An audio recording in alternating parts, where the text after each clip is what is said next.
अली ने ये सोच लिया कि भाई साहब हम तो डूबे हैं सनम, तुमको भी ले डूबेंगे। मतलब उसने जो धागे खोले हैं पीएसएल की मैनेजमेंट के, यार मैं कहता हूँ कि पीएसएल की मैनेजमेंट को ना, बाकी 5 फ्रेंचाइजीज एक तरफ और ये जो लौंडा है ना बड़े वाले तरीन साहब का, ये एक तरफ। भाई ऐसा आपको नहीं लगता कि पाकिस्तान सुपर लीग की मैनेजमेंट के हवाले से बात करूंगा, क्योंकि उन्होंने एक नोटिस सर्व किया था कि एक ऐसा हेजमॉन, एक ऐसी एक अथॉरिटी आ गई है जो कि किसी की बात शायद सुनना नहीं चाहती है। आपको ऐसा लगता है कि अली तरीन ओवर रिएक्ट कर रहे हैं?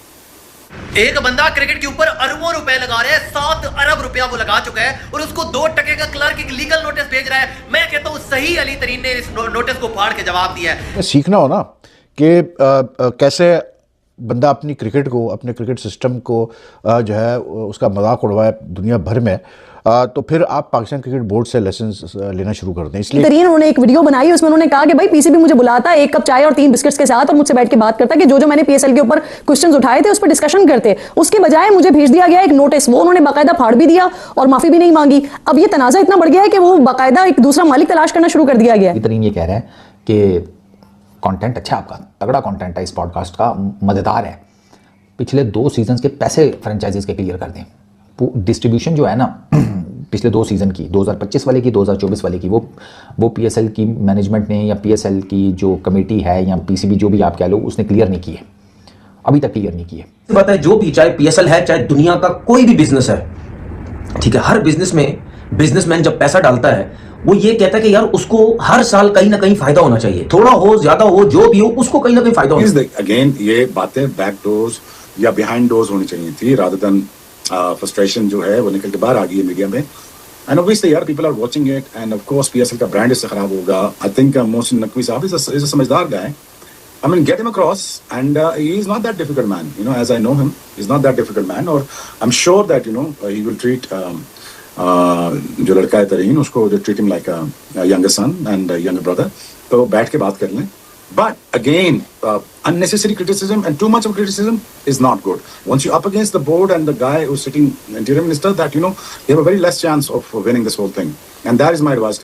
तो आपको लगता है कि ये मामला सॉर्ट आउट है, हो जाएगा या बढ़ेगा आगे? मामला इनको सॉर्ट आउट करना पड़ेगा। ये 6 महीने क्यों चुप थे पाकिस्तान क्रिकेट बोर्ड, वो तो क्रिटिसाइज कर रहे थे ओपनली। और जो इसमें सबसे पहले इंपॉर्टेंट है, आपके प्रोग्राम के तवज्जो से क्लियर कर दूं कि पीसीबी ने 12 सितंबर 2025 को इनको लेटर ऑफ चार्ज भेजा। आप लेटर ऑफ चार्ज भेज रहे हैं और आपने उनको कभी भी हेयरिंग नहीं दी, कभी भी उनको तंबीह नहीं की, कभी राइटिंग आपने वार्निंग नहीं दी कि वो वायलेशन कर रहे हैं कोड ऑफ कॉन्डक्ट की पीएसएल के। अली तरीन ने 2 अक्टूबर को रिस्पॉन्ड कर दिया 2025 को, और पीसीबी चुप रहा, उसका रिस्पॉन्स नहीं दिया, बल्कि मिसलीड किया जर्नलिस्ट को और मीडिया को ये कह के हमने लेटर ऑफ टर्मिनेशन भेज दिया, वेयर लेटर ऑफ टर्मिनेशन नहीं भेजा गया था। और मुझे आप एक चीज बताएं कि 43 मिलियन यूएस डॉलर इन्वेस्ट कर चुकी है मुल्तान सुल्तान्स। उसके अलावा जो शॉकिंग है वो ये सबसे एक्सपेंसिव फ्रेंचाइज है 6.35 मिलियन यूएस डॉलर्स की। 2021 के चैंपियन है, 22, 23 और 24 में रनर्स अप है, फाइनल खेले। 7 बिलियन लगा चुके हैं अली तरीन, इन्वेस्ट कर चुके हैं लोधना क्रिकेट अकेडमी मुल्तान सुल्तान जो जीत क्रिकेट टीम में।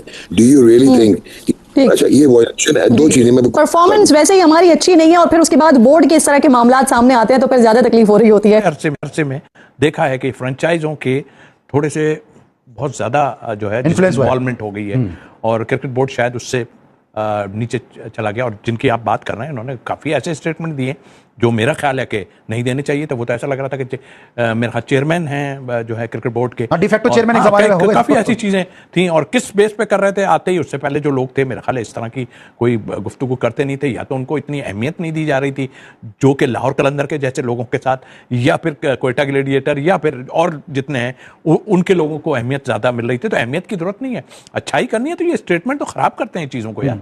इससे फायदे एक हमारे पास ब्रांड है तो अच्छा करने वाली बात की जाए ना। इसमें मुझे ऐसा फील होता है कि पता नहीं सब खराब करने के चक्रों में इस ब्रांड को भी जो हमारे मुल्क का बना है, दूसरे तो इंतजार में बैठे कि भाई इसको खराब करें। अच्छा ही है, क्योंकि एक टाइम तो ये हुआ, शेट्टी साहब के टाइम की बात है, सीधा क्रेडिट उनको देना चाहिए कि भाई हम उनके आईपीएल से बेहतर ये नजर आ रहा था और आ रहा है अभी भी। अगर इस तरह के कुछ होंगे तो फिर माफ कीजिएगा कि आप तो खुद बिगाड़ पैदा कर रहे हो। चाहती हैं जिसने भी पहुंचाई है, कहां तक आप पहुंचे हैं? सिंपल एक बात थी कि एक फ्रेंचाइज के ऑनर जो आपको सबसे महंगे में जिन्होंने खरीदा, जिन्होंने इतना इन्वेस्ट किया पाकिस्तान क्रिकेट पे, लगभग 7 अरब रुपए इन्वेस्ट कर चुके हैं, आप उनको नोटिस भेज रहे हैं, आप उनको एक बार बुला के पूछ लें कि यार आप तनकीद कर रहे हैं हम पे, तो क्या है इतना कौन सा? ये मेरी असेसमेंट है, मुझे लगता है कि शायद ना थोड़ा सा ईगो वाला मामला हो गया। लेकिन dear Pakistan cricket board, please ये मेरे हाथ जुड़े हैं, मेरा दिल इसलिए दुख रहा है कि मैंने तो पहले दिन का देखा पीएसएल, आज 10 बरस का हो गया है, कभी सोचा नहीं था कि मामला यहां तक आप पहुंचेंगे, कभी नहीं सोचा था। और कोई ये सोच भी नहीं सकता कि एक फ्रेंचाइज और पीसीबी के बीच में पब्लिकली ये मामला हो चुके होंगे। और एक अगेन मैं दोनों तरफ का बताता हूं, ये पिछले माह का नोटिस भेजा हुआ है पाकिस्तान क्रिकेट बोर्ड ने।